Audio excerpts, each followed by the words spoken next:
Most people make their Social Security decision without giving it too much thought, often looking at it from a very simple perspective. Do we want income now or not, and wait till later? And that decision, made quickly and often without much outside counsel or input, can permanently shape their retirement income for the next 20 or 30 years. So the stakes are not small. Depending on how it's handled, the difference between a well-timed Social Security strategy and a poorly timed strategy can be 100,000, 200,000, or even more over a lifetime. But here's what most conversations about Social Security miss entirely. The question isn't just when to claim, it's how that decision fits into the rest of your retirement income plan, your taxes, your investment withdrawals, your spouse's long-term income security. When you look at it in isolation, you're only seeing a small part of the picture. And the part you're not seeing is often where the real money is. So let me show you what I mean. A while back, I was sitting across from a couple. They're ready to retire and already made up their minds that they were going to claim Social Security right away. Not because they'd run the numbers and not because a financial planner had walked through different analysis to help them understand the best timing for this, but just because they said it's what most people do. So I asked one question: what if waiting gave you an extra $500 or potentially even more per month for the rest of your lives? They hadn't really thought about it that way, and that's exactly the conversation that we're going to have today. So there are 5 things most people never consider when making this decision. And so when you see how they all connect, the whole picture looks very different. So let's work through each of them one at a time. So step 1, you're asking the wrong question. The question most people ask is, should I claim at 62, which is the earliest time you can collect your own benefit? Should you maybe wait till age 67, which for most folks these days is full retirement age? Or should you wait till age 70, which is the latest that you could delay and earn what they call delayed retirement credits that increase your benefit amount?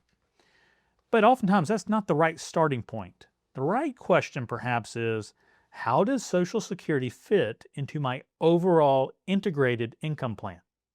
Because Social Security isn't just a government benefit, it's one of the only income sources you'll ever have that is guaranteed, inflation adjusted, and lasts for life. That makes it one of the most valuable financial assets in your retirement, and it deserves to be treated that way. Claiming early will permanently reduce your benefit.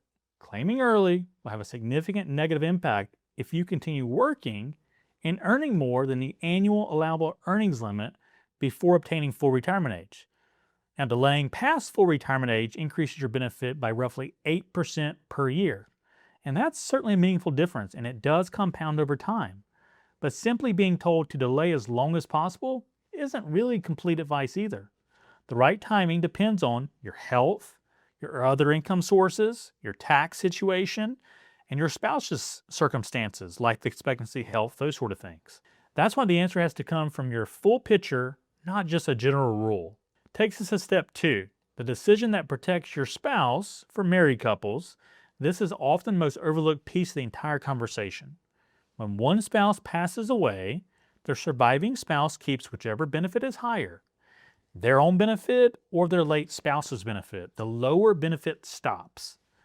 That means the higher earner's claiming decision isn't just about their own income, it's about what happens to the household income decades from now. I've worked with couples where the higher earning spouse delayed till age 70, and the single decision increased the surviving spouse's monthly income by more than $1,500 per month for the rest of their life. So that's not a financial optimization item, that's a form of income protection for your spouse. Most people think about claiming in terms of what they can get now, but the more useful frame is, how do we maximize lifetime household income, and what does that mean for the person who's likely to outlive the other? Step 3, understanding the income gap and why it changes everything. Before you can make a sound Social Security decision, you need to know and understand your income gap. That's the difference between what your guaranteed income sources will provide, so think about Social Security, pensions, anything like that, and what you actually need to spend to support your lifestyle. Once you know that number, the claiming decision becomes a lot clearer. If the gap is large, claiming earlier might be necessary to cover expenses. If your assets are sufficient to bridge the gap for several years, delaying Social Security often makes more sense because you're trading a smaller payment now for a permanently larger one later.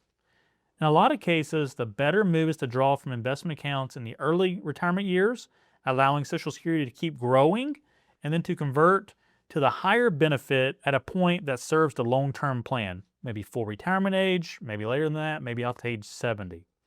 Now, certainly, there are caveats around overall income, the tax classification of your investment accounts, but this is a very different approach than simply claiming when you become eligible. And the math over 20 or 30 years is often substantially better. Step 4, the tax consequences most people don't see coming. This is where plans built without coordination tend to start to break down.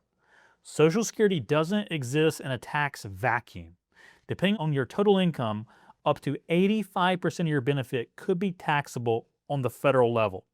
And how your investment withdrawals, their timing, their source, their size, their tax classification, all this directly affects whether and how much of your Social Security gets taxed. If you claim Social Security early and simultaneously begin drawing from pre-tax retirement accounts, you could inadvertently push yourself into a higher tax bracket.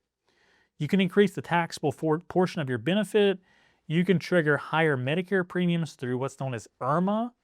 One decision creates a ripple effect across several others. And if no one is coordinating those pieces, you can technically do everything individually correct and right and still produce a poor combined outcome.